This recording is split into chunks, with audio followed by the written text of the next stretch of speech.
देश और दुनिया की तमाम छोटी बड़ी खबरों से अपडेट रहने के लिए हमारा चैनल सब्सक्राइब करें और नोटिफिकेशन के लिए बेल आइकन दबाना न भूलें। इस बेहतरीन वातावरण में व्यापार की भी अनंत संभावनाएं आगे बढ़ी है।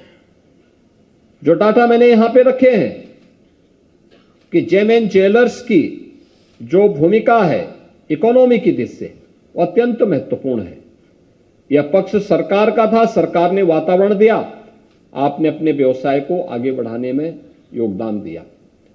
लेकिन हमें याद करना होगा जेमएन ज्वेलर्स का क्षेत्र एक ऐसा क्षेत्र है जिसमें हमें समाज की डिमांड के अनुरूप उस प्रकार के प्रोडक्ट के लिए तैयार होना होगा। उसके लिए उस प्रकार की डिजाइन देना, उस प्रकार की तकनीक को अपनाना, उसकी पैकेजिंग को उस रूप में बेहतरीन पैकेजिंग के साथ उसे मार्केट में उपलब्ध करवाना और उसकी उपलब्धता भी हो, यह अत्यंत आवश्यक है। और उस दिशा में हम थोड़ा भी प्रयास करेंगे तो उत्तर प्रदेश तो अपने आप में 25 करोड़ की आबादी का एक बड़ा राज्य है और जो केवल अपने लिए ही नहीं,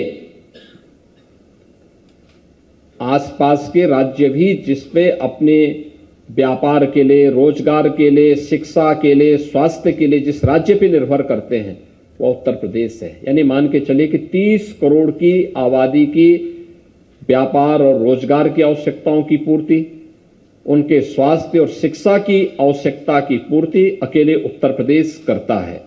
तो इस प्रदेश के अंदर उस प्रकार की संभावना हो, इसके लिए मैं India Boolean and jewellers association से कहूंगा कि वह एक अच्छा मॉडल तैयार करें जिसमें जेमएन ज्वेलर्स का एक पार्क हम यूपी के अंदर बनाने में एक योगदान दे सकें।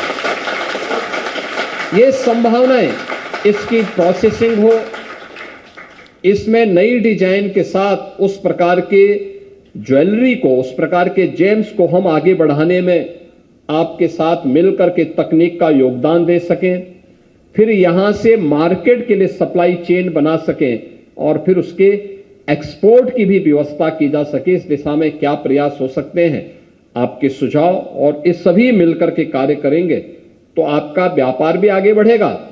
सुरक्षा का वातावरण गवर्नमेंट आपको दे रही है, इसमें कोई संदेह नहीं है। और आपने देखा होगा कि हर प्रकार की सुरक्षा, लेकिन उस सुरक्षा के साथ एक संवाद भी आवश्यक है।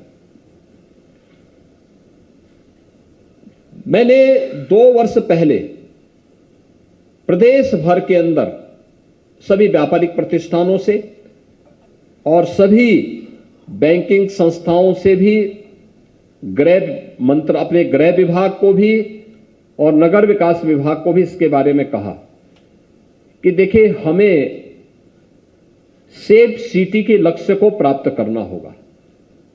सेफ सिटी का लक्ष्य पुलिस के रिस्पांस टाइम को कम करना। हमने PRB 112 के रिस्पांस टाइम को, जब हम लोग आए थे 25 से 30 मिनट में कोई 112 में कॉल करता था तो तब उनकी PRB वहां पहुंच पाती थी। आज ये 7 से 8 मिनट की है। अगर कहीं कोई कॉल करता है तो 7 से 8 मिनट के अंदर PRB 112 वहां पहुंच सकती है, लोगों की सहायता कर सकती है। साइबर अपराध को रोकने के लिए 17 के पहले प्रदेश में मात्र 1 थाना था और आज सभी 75 जनपदों में साइबर फ्रॉड को रोकने के लिए एक थाना, हर जनपद में एक थाना है और हर थाने में एक हेल्प डेस्क भी बनाई गई है। फॉरेंसिक अपराध को रोकने के लिए भी प्रदेश सरकार ने हर जनपद में थाने भी उपलब्ध करवाए हैं और उसकी लैब्स भी स्थापित की है। और अब तो हमने प्रदेश में एक फॉरेंसिक इंस्टीट्यूट की भी स्थापना कर दी है जो गत वर्ष से प्रारंभ हो चुका है। यानी ये चीजें दिखाती हैं कि सरकार के द्वारा उठाए गए स्टेप क्रमिक रूप से आगे बढ़ते गए। आज प्रदेश सुरक्षा के एक बेहतरीन वातावरण में रह रहा है तो व्यापार और निवेश का भी एक बेहतरीन वातावरण प्रदेश के अंदर बना है। सेफ सिटी के लक्ष्य को प्राप्त करते समय मैंने सभी प्रतिष्ठानों से कहा था कि देखिए आपका योगदान इसमें महत्वपूर्ण होगा। हम गृह विभाग से और नगर विकास विभाग से तो सीसीटीवी कैमरे लगाएंगे, आप भी लगवाइए अपने प्रतिष्ठान में। और अब तो इसमें टेक्नोलॉजी बहुत इंप्रूव हो चुकी है, क्योंकि पहले होता क्या था, हम सीसीटीवी कैमरा लगाते थे, डीवीआर लगाते थे, तो जो चोर डकैत या लुटेरा आता था वो डीवीआर को सबसे पहले अपने कब्जे में लेता था, जिससे कोई भी रिकॉर्ड किसी के हाथ में ना आने पाए। और अब तो बिना डीवीआर के ही हम लोग ऐसे कैमरे लगा सकते हैं कि जो रिकॉर्डिंग सुरक्षित रख सकता है और किसी भी ऐसी घटना को जो कहीं घटित हुई हो उसका अनावरण करने में वो योगदान दे सकता है। चाहे वह सुल्तानपुर की घटना रही हो, चाहे वह आगरा की घटना रही हो, या प्रदेश के अंदर कहीं भी कोई इस प्रकार की घटना घटित होती है, अनावरण होने में अब कोई समय नहीं लग सकता है, क्योंकि यह तय है कि जिसने भी दुस्साहस किया उसके दुस्साहस को उत्तर प्रदेश पुलिस चकनाचूर कर सकती है कुछ ही क्षणों, कुछ ही मिनटों के अंदर। और उस दिशा में आपका योगदान अत्यंत महत्वपूर्ण होगा कि सीसीटीवी कैमरे की उस नई तकनीक का उपयोग हमें करने के लिए अपने आप को तैयार करना होगा। एक, सुरक्षा के इस बेहतरीन वातावरण में आपका कंट्रीब्यूशन होगा ये। और दूसरा, जेम एंड ज्वेलर्स का कोई पार्क बन सकता है तो India Boolean and jewellers association को इस दिशा में आगे आना चाहिए। गवर्नमेंट के साथ इसके बारे में चर्चा को आगे बढ़ाना चाहिए, जिसमें तकनीक कौन हो सकती है, किस किस प्रकार की प्रक्रिया के साथ हमें गुजरना है, कैसे कौन सी डिजाइन के साथ यहां पे डिमांड है जेम एंड ज्वेलर्स की, प्रोसेसिंग की प्रक्रिया के साथ हम कैसे इसको आगे बढ़ा सकते हैं, ये बहुत सारी चीजें हो सकती हैं।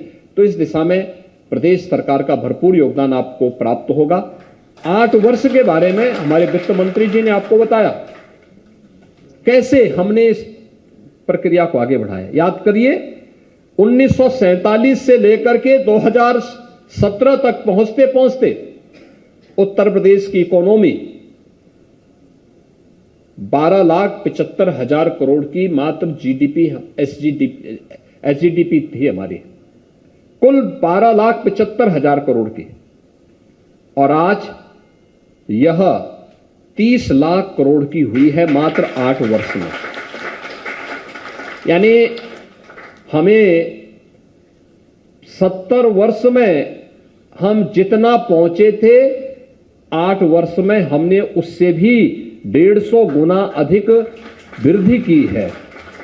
प्रदेश की प्रति व्यक्ति आय जो 16-17 में मात्र 46,000 थी, आज वह 1,10,000 तक पहुंची है। ये चीजें दिखाती हैं कि प्रदेश सरकार के द्वारा उठाया गया कदम एक बेहतरीन दिशा में उठाया गया कदम है।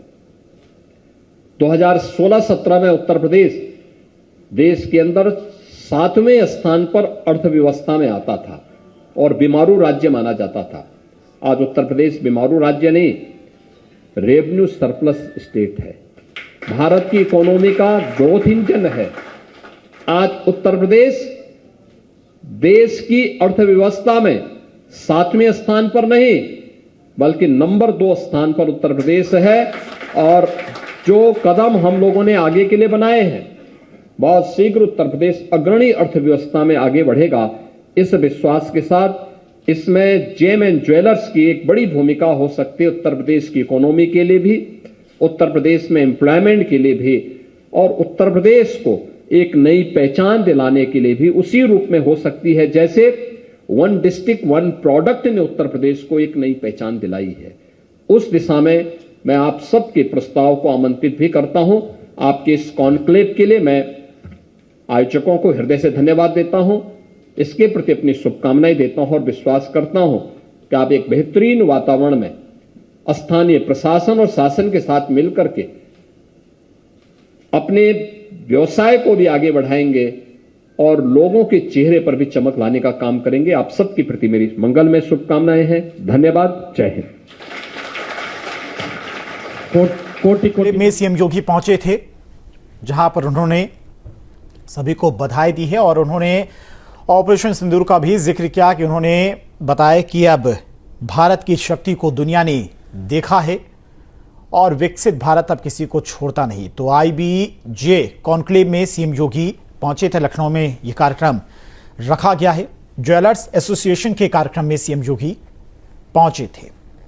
उन्होंने कहा कि आज बड़े स्तर पर उद्यमी भारत में, उत्तर प्रदेश में निवेश कर रहे हैं। पहले यूपी में अराजकता का माहौल था, निवेशक आने से डरते थे और अब यूपी का माहौल पूरी तरह से बदल चुका है। यूपी में निवेशक अब पहले की तुलना में काफी ज्यादा आ रहे हैं और निवेश भी कर रहे हैं बिना किसी डर के।